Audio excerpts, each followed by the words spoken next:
चंदननी दिव्याचं नाव घेतलं आणि मग सगळ्या गोष्टी एकदम माझ्या समोर आल्या, सगळे डॉट्स जुळले.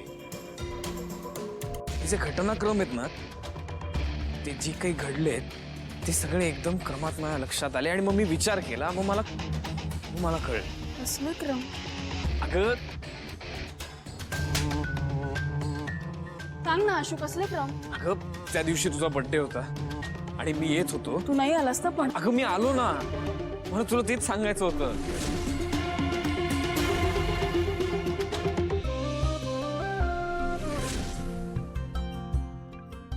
काय सांगायचं होतं?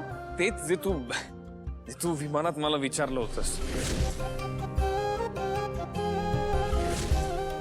म्हणजे काय काय? शिवा यार, मुद्दामून नको करूस. मी प्रपोज करायला येत होतो तुला.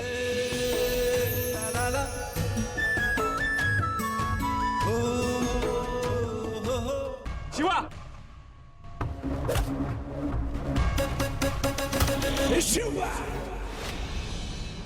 मग पुढे काय झालं त्याचं? अगं मग तिथे दिव्या आली. कशी आली तिला कोणी सांगितलं काय माहिती, आणि तिने माझ्या हातात चिठ्ठी दिली.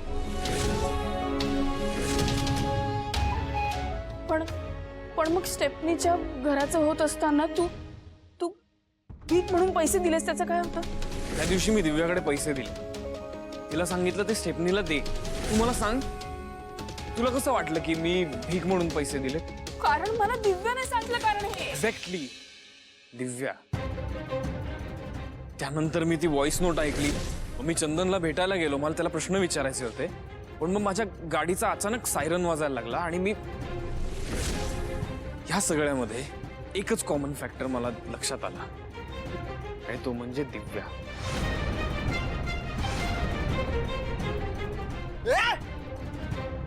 ऐका ना, तुम्ही दोघं एकत्र खूप छान दिसताय, पण तुमचं बोलणं लवकर संपवा, नाहीतर हे आपल्याला संपवतील. तू थांब. शिवाय यार, माझी चूक झाली. मी चुकलोय. मला खरंच माफ कर. हे बघ, मला हे कळायला हवं होतं, पण मला हे आत्ता लक्षात येतंय की ते जे गुंड पाठवले होते ते तू नव्हते पाठवलेस. आपलं एकत्र येणं ज्यांना बघवत नाहीये त्यांनी पाठवले होते. तुझं नुकसान करायला पाठवले होते. मी हात जोडतो.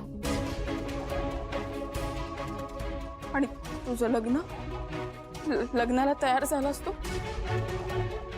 माझं लग्न कुठे झालंय अजून? शिवा, मला कळलंय माझं तुझ्यावरच प्रेम आहे. आता कळतंय हे? नाही, जाणवतंय आधीपासूनच. म्हणजे संगीताचा कार्यक्रम होता,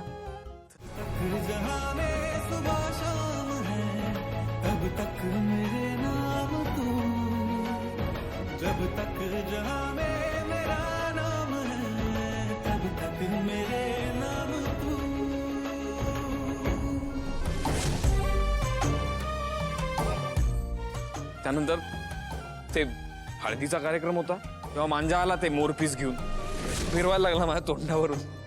काय रे, काय झालं? काही आठवलं का? म्हणजे मोरपिसाने आधी कोणी काही औषध वगैरे लावलंय का?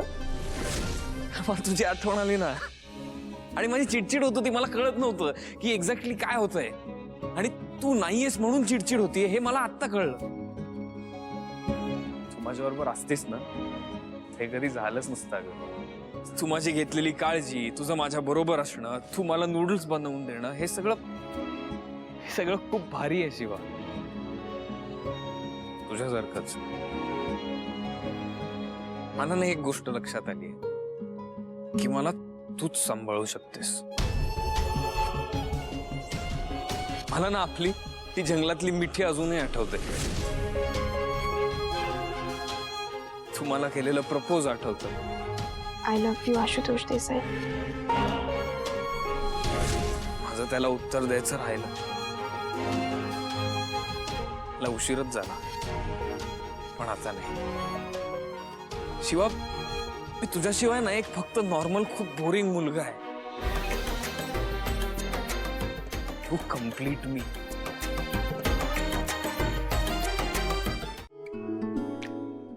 काय रे तू पण? तुम्हाला दोघांनाही माहिती होतं. तुम्ही मला येऊन सांगितलं का नाही? हे सांगणार होतो, पण शेवटी दिव्या हिची मोठी बहीण आहे. तिने शपथ घातली होती म्हणून नाही सांगितलं. ए, शिवा तू पण ना यार, तू का संत बनून राहायचं या आजकालच्या जगात? हे बघ, ते दिव्याला ना मी सोडणार नाहीये. आशू हे बघ, असं नको करू. मी बघते दिव्याला, ती माझी बहीण आहे. बघून घेईन काय? अगं माझं आयुष्य बर्बाद झालं, तुलाही किती त्रास झाला त्याच्यामुळे. अशोक, त्यासाठी मी सॉरी म्हणतो, बट प्लीज एवढं एक ऐक शिवाचं. हे बघ आशू, चंदन आज इथे नसताना तर तुझं लग्न झालं असतं ना. आपण एकत्र आलो असतो ना, तुझ्या प्रेमाची कबुली दिली असतीस. इतकं सगळं जर चंदनमुळे झालंय तर आपण आपल्या मित्राची मदत करायला नको का?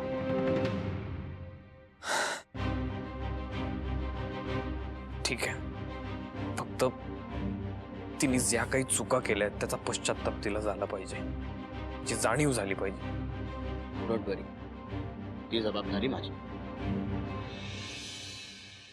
शिवा चला. कुठे?